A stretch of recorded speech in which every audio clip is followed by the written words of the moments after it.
On Christmas morning, my mom punished me by giving all my gifts to my step siblings, donating the console my dad brought me, and saying I embarrassed her. I walked out, and now she's alone.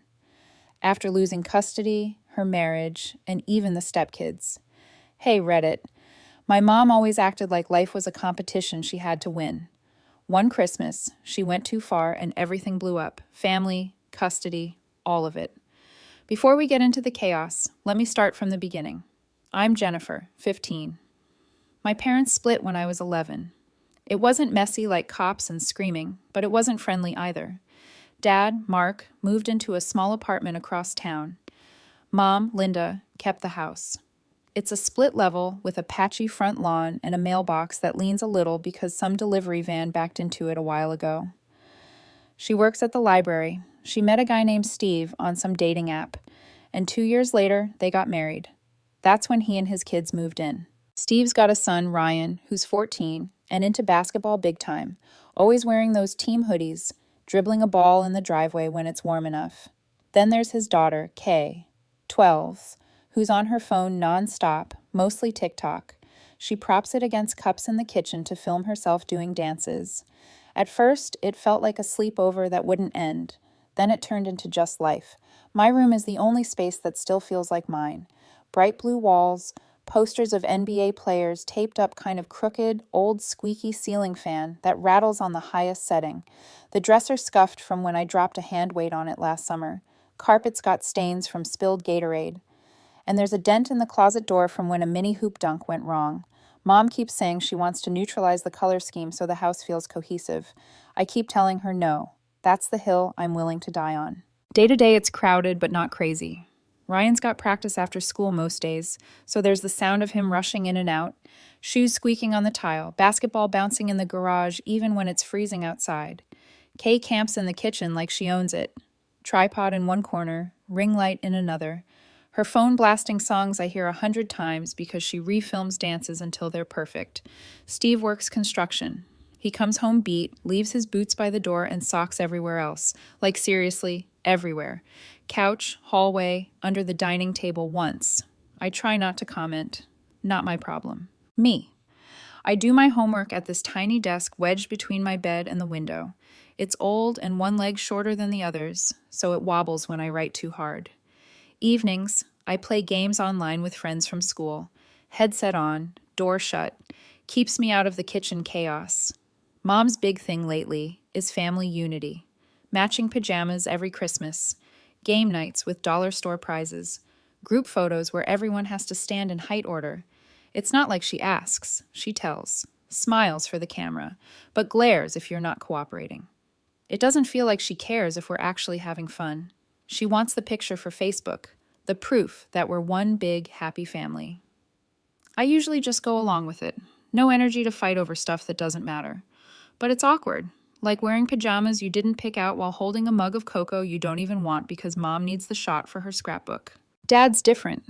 He sees me on weekends, picks me up in his dented Honda, takes me to open gyms, diner breakfasts, sometimes the batting cages, even though neither of us plays baseball. He talks like a regular person, not like he's delivering lines from a movie about parenting. He doesn't care if I wear pajamas or not. He just asks if school's fine, if I need new shoes, if I'm hungry, basic stuff, but it feels normal. I'm not some perfect kid. My grades are decent. Not honor roll, but not failing. I do my chores. Trash on Tuesdays, mow the lawn when it's warm, shovel snow when it's not. Mostly I stay in my room, do school, see Dad, hang with friends when I can. The thing with Ryan and Kay is we're civil, but not close. Ryan's fine. He talks about basketball nonstop, but he's not annoying about it. He'll nod at me when he walks past my room, sometimes asks if I saw a game on TV. Kay barely talks at all unless she's asking someone to move so she can film. If you're in the kitchen, she sighs like you're trespassing on a movie set. Steve tries to be friendly in a dad joke kind of way. Calls me kiddo, even though I'm shorter than him by a mile. He doesn't push too hard, which I appreciate, but he also doesn't step in when mom goes off about the family stuff. He just lets it happen. That was life before Christmas. Before the dinner, the comment, the gifts. Before all of it blew up. The Christmas Eve started early in our house. By noon, Mom was in full event planner mode. Cinnamon-scented candles burning in every room.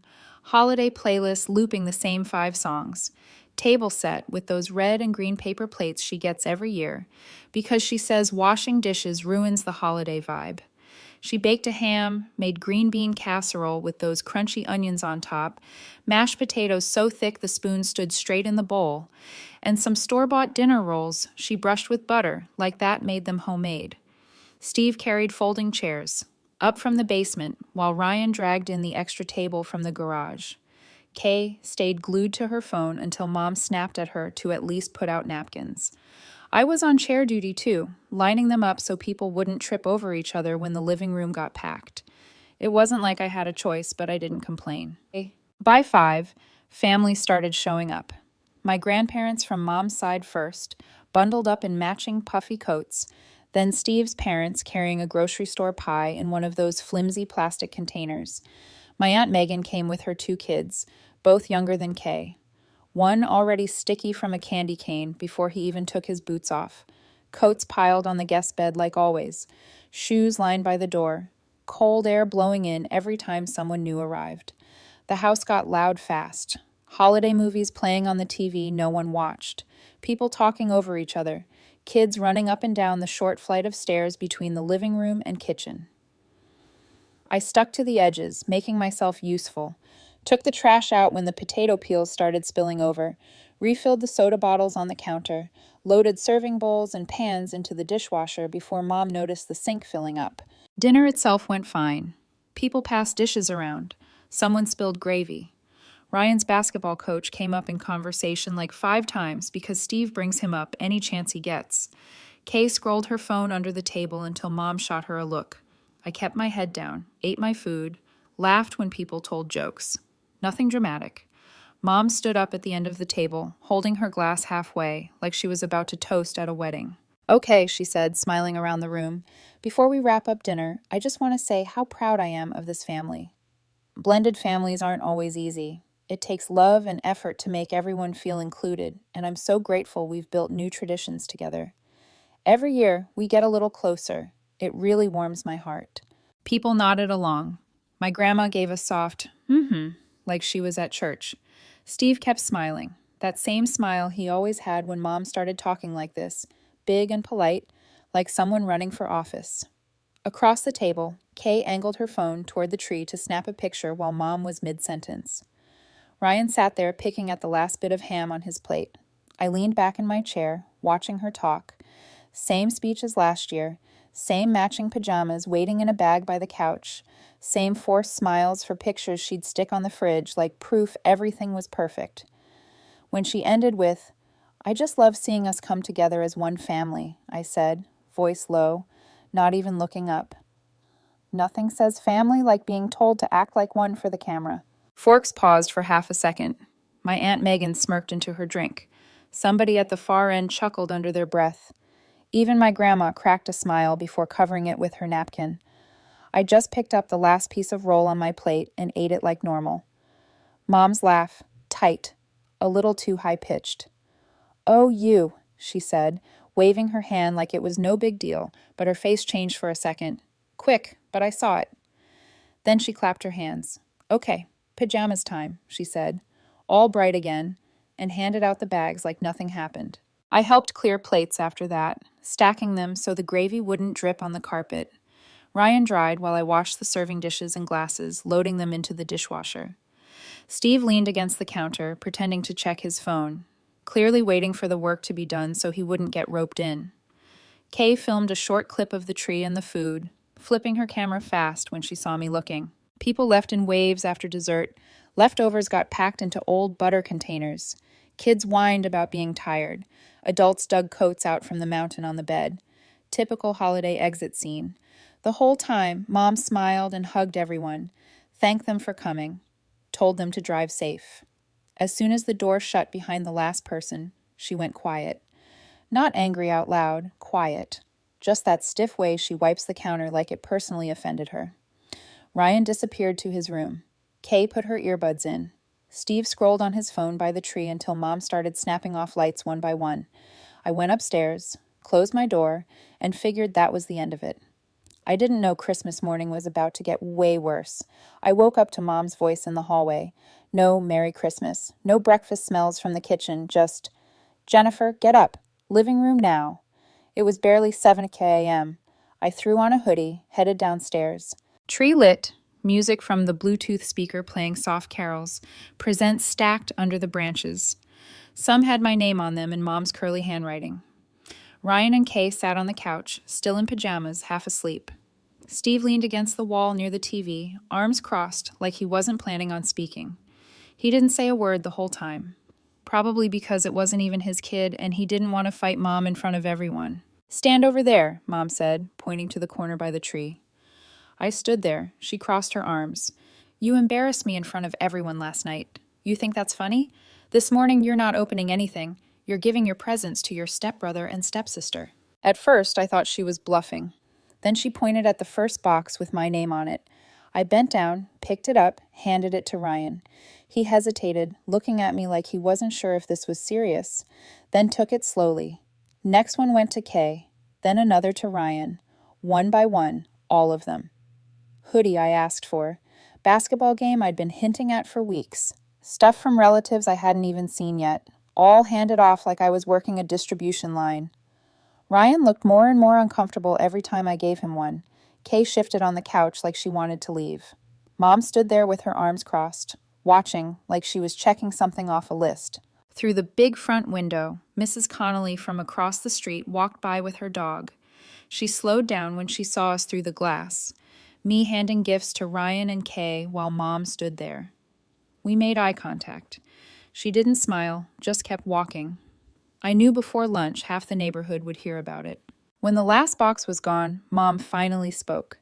"Maybe next time you'll think before you try to humiliate me," she said. Ryan shifted on the couch.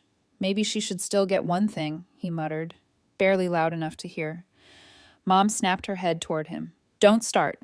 You two respect me. That's why you get to keep what you got. End of story." Ryan stared at the floor, jaw tight. First time I'd seen him look angry at her. Doorbell rang. Dad stood there holding a Target bag with the new console inside. He'd bought it yesterday and used the bag as lazy wrapping. "Hey, kiddo," he said, stepping in. "Merry Christmas." Mom's face tightened. "What's that?" "Something she's been wanting," Dad said, handing it toward me. Mom blocked it with her arm. "No, she doesn't deserve it." Dad frowned. "What?" "She humiliated me yesterday," she said. "You don't get to show up twice a month and play hero." Dad kept his voice even. "It's Christmas." "This is my house," she shot back. "My rules." Ryan and Kay froze. Steve didn't move from the wall. Dad looked at me, then back at her. "So, you took every gift she had and now this. You serious?" Mom folded her arms tighter. "Actions have consequences." Ryan cleared his throat. "I can give the game back," he said, quiet. "It doesn't feel right." Mom spun on him. "Don't feed the drama," she snapped. "It's done." Ryan leaned back on the couch, lips pressed tight. Dad pulled his phone out and hit record. "Go ahead," he told her. "Say it again." She glared at him. "You heard me." He slid the phone back in his pocket without another word. Mom grabbed the console off the table. "I'm donating this," she said. Dad stepped forward. "Linda, come on." She cut him off. "I'm not letting her think she can disrespect me and still get rewarded." She grabbed her keys, walked out, and shut the door hard. Ryan stared at the floor. "This whole thing's messed up," he muttered. Dad looked at me. "Get your stuff," he said quietly. I went upstairs, grabbed clothes, school Chromebook, charger, sneakers, stuffed them in my backpack. It wasn't careful packing, just fast. By the time I came back down, Mom still wasn't home. Kay sat with her knees pulled up, phone in her hands, not recording this time. Ryan didn't look at me, just kept his eyes on the floor like he was thinking hard about something. "Ready?" Dad asked. "Yeah," I said. We left before Mom came back. At Dad's place, he cleared space in the spare room for my stuff. Room was small, walls bare, blinds crooked, but it was quiet. "You hungry?" he asked. Not really, I said. He nodded. Didn't push. My phone buzzed nonstop. Group chat blowing up. Couple friends texting. Heard what happened. You good? Ryan messaged me. She shouldn't have done that. Kay posted a picture in the hoodie that was supposed to be mine. Comments already rolling in. Eek! First full day at Dad's apartment. Felt weirdly quiet. It's a 2-bedroom on the 3rd floor above a laundromat. You can hear the dryers through the floor sometimes, a dull hum like faraway thunder. My room was the empty one. He moved a futon in from storage and said we'd figure out the rest later. That morning, Dad brought in some groceries, milk, bread, eggs, nothing fancy. He asked if I wanted to paint the walls. I told him maybe green or gray. He said we'd hit the hardware store next week. Around noon, my phone started buzzing nonstop. Group chat messages popping up, some from friends at school, a few from people I barely talked to. One text read, "Bruh, you on TikTok?" It was Kay's account. She'd posted a short video of the Christmas tree, and the audio caught the gift handoff. Mom saying, "Hand the next one to Ryan." My, "Okay," Ryan's low voice. And then the front door slam. No faces, but you could hear everything. The caption just said Christmas vibes with a snowflake emoji, but the comments came fast. Wait, is this Jennifer's family? That sounded like his mom. Lo mio, I know that voice. Somebody asked straight up, "This at your house?" Kay didn't reply. Didn't deny it either. Just kept posting her usual videos. That was enough for people to assume it was us. By evening, somebody screen recorded it and threw it on Snapchat. Now the whole school saw it. Ryan texted me. Didn't know she was recording. My bad. I told him it wasn't his fault. Later that night, my Aunt Megan called Dad. She said Grandma was furious after hearing about the presents. Dad didn't bring the console up again. Apparently, Mrs. Connolly, the neighbor who saw through the window, told half the block before lunch. By dinner, it reached my mom's side of the family too. Grandma called me herself later. Said she didn't understand what my mom was thinking. She told Dad straight up she'd back him if things went legal. Back at Dad's, things stayed calm. He didn't talk about Mom unless I brought it up. Mostly he asked about homework, if I was hungry, stuff like that. One night he brought home a cheap bed frame from Craigslist and said we'd pick up a mattress on Saturday. Console can wait, he told me. You need a place to sleep first. I didn't argue. It made sense. That weekend, Grandma came over. She brought a lamp for my room and a bag of groceries Dad didn't ask for. While Dad was unloading the car, she told me straight, "If this goes to court, I'm telling them exactly what she did." I nodded. Didn't really know what to say. On Sunday, Ryan called me from the garage at Mom's house. Could hear the basketball bouncing in the background. "She's mad at me now, too," he said, "because I told her I felt weird keeping your stuff." "What did she say?" I asked. "She said I was feeding drama," he muttered. "Whatever. I didn't even keep the game. It's still in the box." That surprised me. "Where?" "My closet," he said. "Didn't even open it." We didn't talk long because Mom came outside and he hung up quick. Monday morning, Dad got a call from Mom. He put it on speaker so I could hear. She said, "You think you look good letting her run off like that? Everyone's acting like I abused her." Dad stayed calm. "Linda, you took every gift she had and donated the console in front of her." "You don't know what parenting looks like," she snapped. "Maybe," Dad said, "but I know what a judge is going to say when they hear the recording." She went quiet, then hung up. That afternoon, Dad showed me the video from his phone. It covered the console argument. Him trying to give me the console, Mom blocking it, telling him I didn't deserve it, and then her storming out. The present handoff part was only on Kay's TikTok. He said, "I'm keeping this for court." I just nodded. By midweek, Dad called a lawyer. "Not doing this back and forth anymore," he told me. "We're filing for custody." I didn't argue. Now by Monday, the TikTok wasn't just on Snapchat anymore. Someone posted it on Instagram with the caption, "Christmas canceled," and tagged Kay. That's when things at school got bad. At lunch, 2 guys from the basketball team sat near me and said loud enough for everyone to hear, "So you really had to give all your stuff to Ryan?" I didn't answer. Another kid laughed. "Man, I heard she took the console too. That for real?" I threw my trash away and left without saying anything. Ryan texted me that night. "People won't shut up about it. Coach even asked if it was true." He wrote another message. Some kid called me the thief of Christmas during warm-ups. Whole team laughed. I asked what he said back. Nothing, he wrote. But this is messed up. I didn't want the stuff in the first place. He added, Steve apparently told Mom maybe the kids wouldn't be dealing with this if she'd just let it go on Christmas. She accused him of taking their side. Now, Kay started turning her comments off on TikTok. She didn't say why, but I saw screenshots in the group chat. People were asking if she kept the hoodie and whether she felt bad. One comment said, You posted the whole thing, then kept the gifts. She never replied. On Wednesday, Mom showed up at school. Not for me, for the principal. I heard about it from a teacher later. She stormed into the office demanding they handle the harassment because lies were spreading. By the time I got home from Dad's, 3 different people had texted saying they heard her yelling about fake stories and ungrateful kids. The principal told her they couldn't control off-campus posts, but they did tighten things at school. Hall monitors started shooing kids away when the video came up in the halls. My counselor checked in with me and Ryan, and the office emailed teachers a reminder about the harassment policy. Online stuff stayed messy. On campus, it calmed down a notch. Ryan called me that night from the garage again. She's mad at me too, he said, basketball thumping in the background, because I told her people at school won't stop asking me about it. What did she say? I asked. She said I should ignore it and stop feeding drama, he muttered. Like it's my fault. He told me later that Steve said the whole TikTok thing was embarrassing enough without her making scenes at school. She told him to mind his own business. Next day, one of my teachers pulled me aside before class. You doing okay? He asked. I said, yeah. He nodded.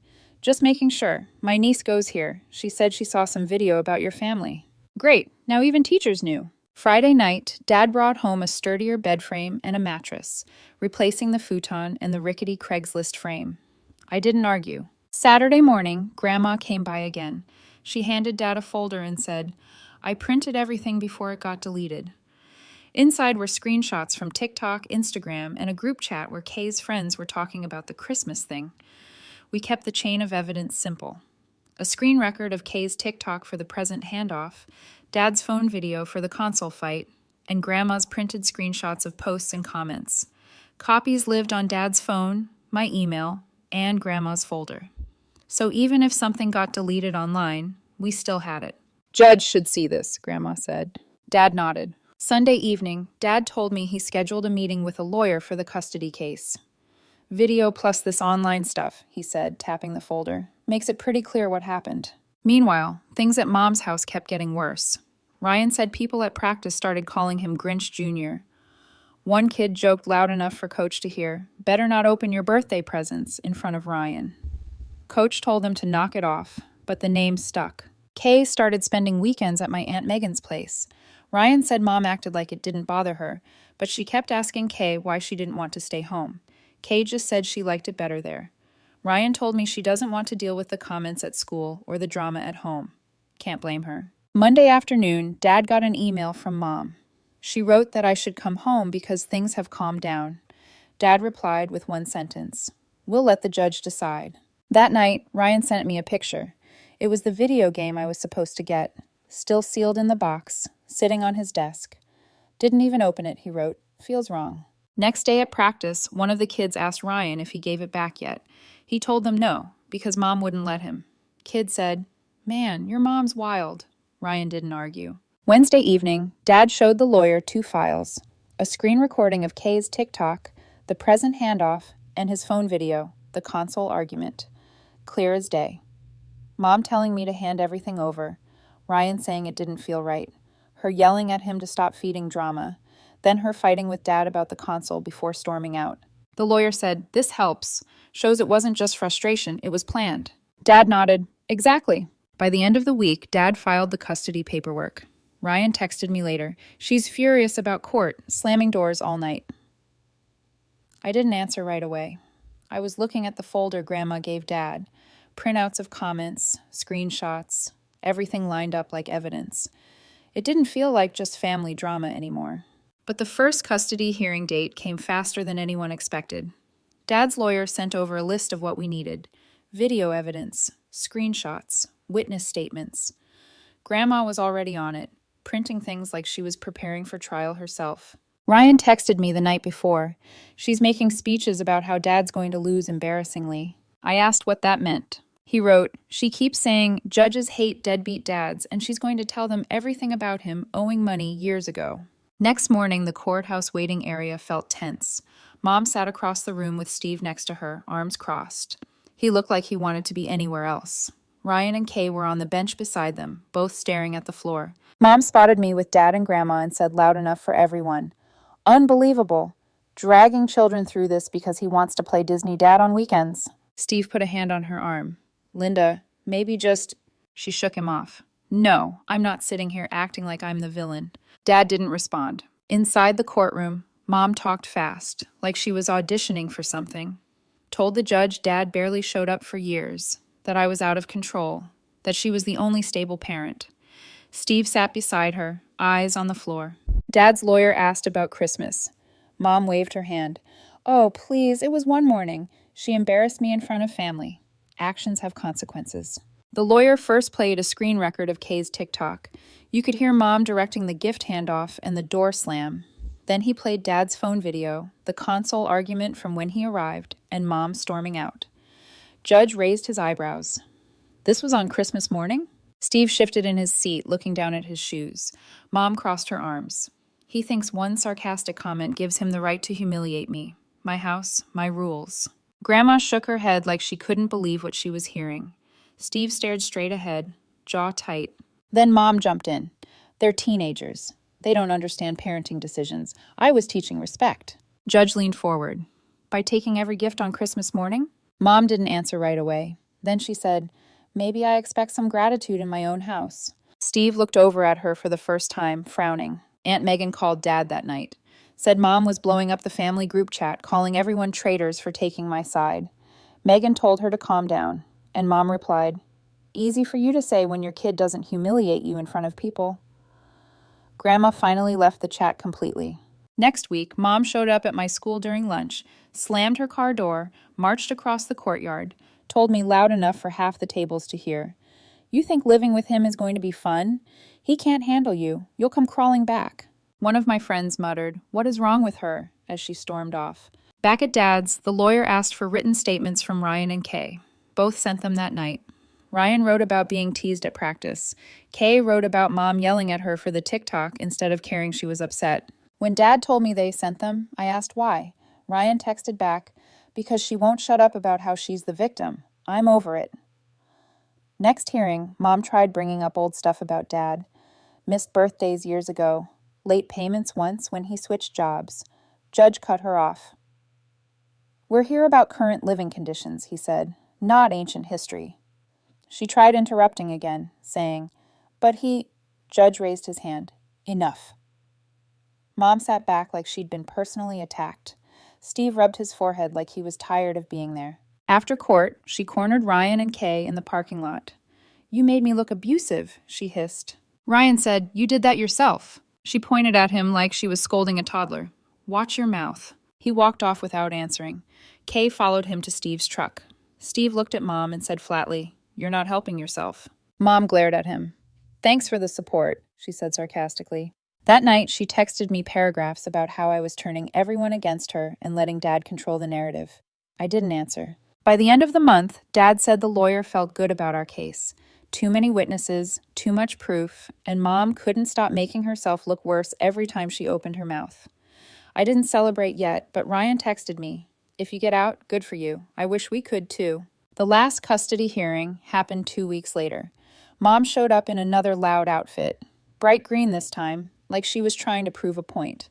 Steve trailed behind her carrying paperwork. Ryan and Kay walked in quietly, sat on the bench near Dad and me instead of next to her. That told the judge a lot before anyone said a word. Inside, Dad's lawyer replayed both clips, the TikTok audio of the present handoff and Dad's video of the console fight. Judge asked if there was any disagreement about its accuracy. Mom started to talk, but Steve cut in softly. "It's real, Your Honor." She whipped her head toward him. "Whose side are you on?" she hissed. The judge cut in, flat and calm. "That's enough." Then came the written statements. Ryan said he felt guilty keeping my gifts, that Mom refused to let him return them, that kids at school teased him so much he stopped going to lunch with the team. Kay wrote about the TikTok, how she turned off comments because people were making fun of her family, how Mom yelled at her instead of asking if she was okay. Mom sat there, arms crossed, like the whole thing was beneath her. Grandma testified last. She said Christmas was supposed to be about family, not control, and she didn't recognize the way Mom acted anymore. Mom interrupted halfway through. Oh, please, you've always liked Mark better anyway. Judge told her if she spoke out again, she'd be removed. In the hallway during a break, Mom cornered Steve. You're useless, she snapped, just sitting there while everyone attacks me. Steve kept his voice low. Linda, you're attacking yourself. You don't stop. She stared at him like he betrayed her. When the judge came back with the decision, Mom sat up straighter, like she expected to win. Temporary full custody to the father, the judge said. Visitation schedule to be determined later. I'm concerned about the emotional environment at the mother's home. Mom shot out of her seat. You're punishing me for parenting. This is ridiculous. Judge ignored her and moved on to the next case. Outside, Mom lit into Ryan and Kay. You threw me under the bus in there. Ryan said, no, we told the truth. Kay stayed behind him, arms crossed. Steve finally spoke up. Linda, stop yelling at them in parking lots. You look unhinged. She glared at him. Oh, so you're done pretending to support me? He didn't answer, just walked Ryan and Kay to the truck. After that day, things at Mom's house cracked fast. Ryan started staying at Aunt Megan's some weekends.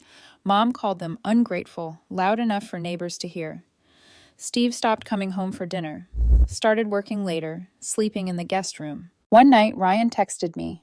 She told Steve he can leave if he doesn't like it. Next day, his basketball bag and Kay's suitcase were in Steve's truck. I saw them the following weekend when Dad took me to Ryan's game. Steve sat with Aunt Megan in the bleachers. Kay waved at me, but didn't go near Mom, who stood off to the side, scowling at everyone.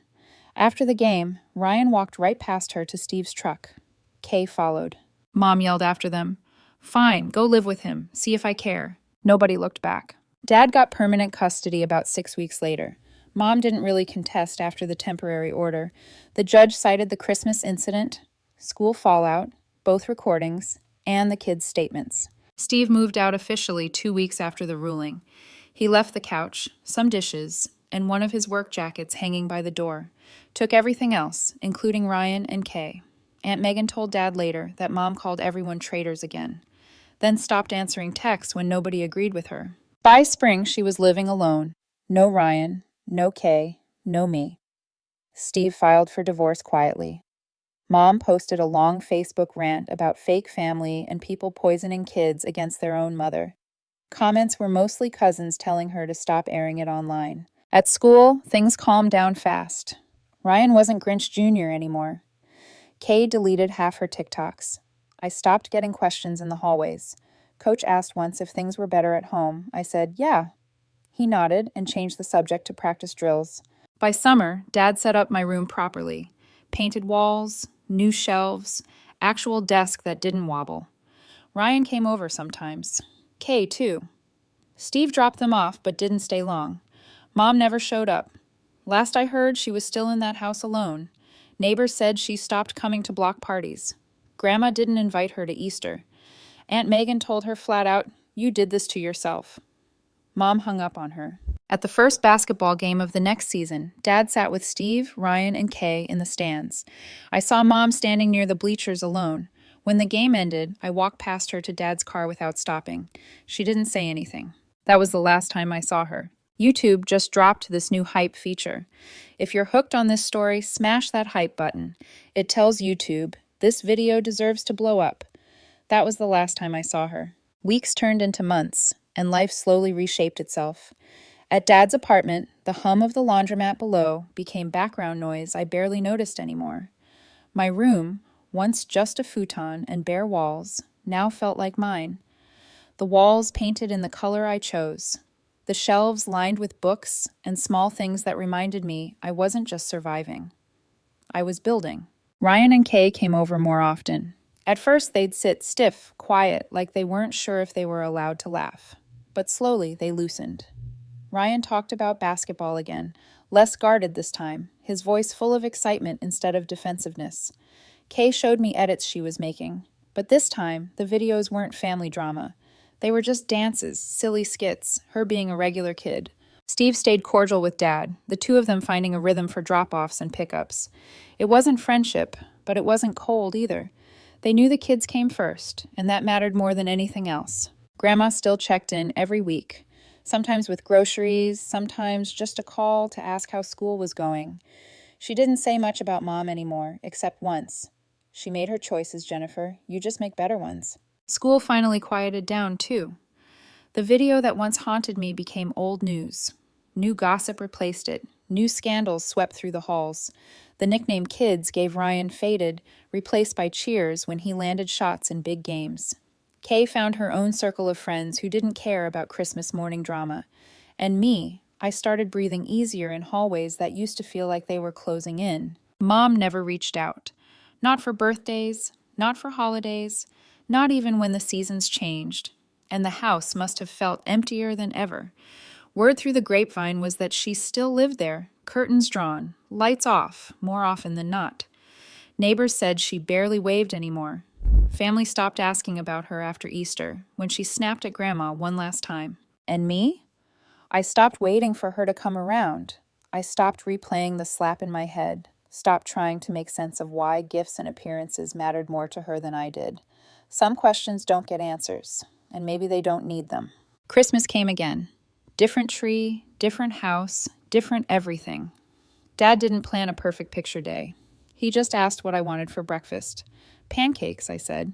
He burned the first batch, laughed it off, and made another. Ryan and Kay came over later, bringing board games and a pie from Aunt Megan. We sat in mismatched pajamas, no forced smiles, no speeches about unity. Just us, being together. It wasn't flawless, it wasn't polished, but it was real. And for the first time, Christmas actually felt like Christmas.